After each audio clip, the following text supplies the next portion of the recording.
Hello दोस्तों। हमारे पास एक और क्वेश्चन है जिसमें लिखा हुआ है किसी ऊन से रगड़ने पर पॉलीथीन को ऊन से रगड़ने पर उसमें 3 × 10⁻⁷ का ऋणात्मक आवेश पाया गया।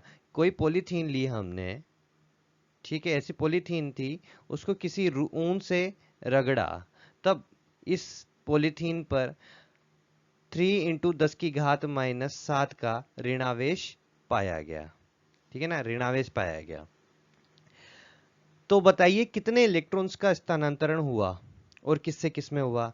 एक चीज तो हमें पता है कि जो ऋणावेश आता है वो इलेक्ट्रॉन जिसमें अधिकता होती है उसमें ऋणावेश आता है। तो यहां पर ये कह सकते हैं कि ऊन से पॉलीथीन में ट्रांसफर हुआ है, किसका, इलेक्ट्रॉन्स का। एक चीज का किससे किसमें हुआ ये तो पता चल गया। अब कितने इलेक्ट्रॉनों का ट्रांसफर हुआ है वो चेक करना है। कितने इलेक्ट्रॉनों का ट्रांसफर हुआ वो चेक करने के लिए एन की वैल्यू फाइंड करनी होती है। तो हमारे पास एक समीकरण होती है Q is equal to n e, क्वांटमीकरण से। Q की वैल्यू हमें पता है कितनी है, 3 × 10⁻⁷, ठीक है, कुलम।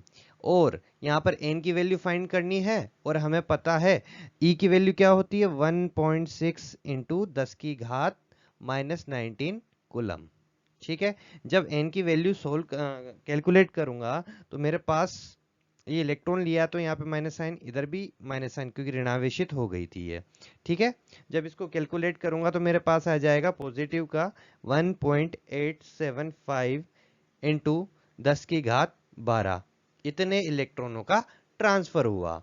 अब सेकंड पार्ट है इसमें, पहला पार्ट सोल्व कर दिया, किससे किसमें हुआ, ऊन से पॉलीथीन में हुआ। ठीक है, और सेकंड पार्ट है, क्या इस प्रक्रिया में द्रव्यमान का भी आदान प्रदान हुआ। जी हाँ, इस प्रक्रिया में द्रव्यमान का भी आदान प्रदान हुआ है, क्योंकि इलेक्ट्रॉन अपने अंदर इलेक्ट्रॉन बिना द्रव्यमान के नहीं होते हैं। जो आवेश होता है बिना द्रव्यमान के नहीं होता।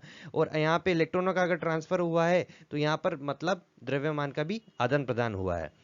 और किससे किस में हुआ है, यहाँ पर ऊन से पॉलीथीन में हुआ है। वो कितना हुआ है ये देखना है। एक इलेक्ट्रॉन का कितना द्रव्यमान होता है वो हमें पता है। एक इलेक्ट्रॉन का द्रव्यमान होता है mass of electron, 1 electron, that is equals to 9 × 10⁻⁻11 kg होता है। तो और कितने इलेक्ट्रॉन्स का ट्रांसफर हुआ है, 1.875 इंटू 10⁻12 इलेक्ट्रॉनों का हुआ है। तो इससे इन दोनों को आपस में मल्टीप्लाई करने पर मेरे पास टोटल द्रव्यमान जितना ट्रांसफर हुआ है वो आ जाएगा। तो मैं लिखता हूं m, total mass n into m ई।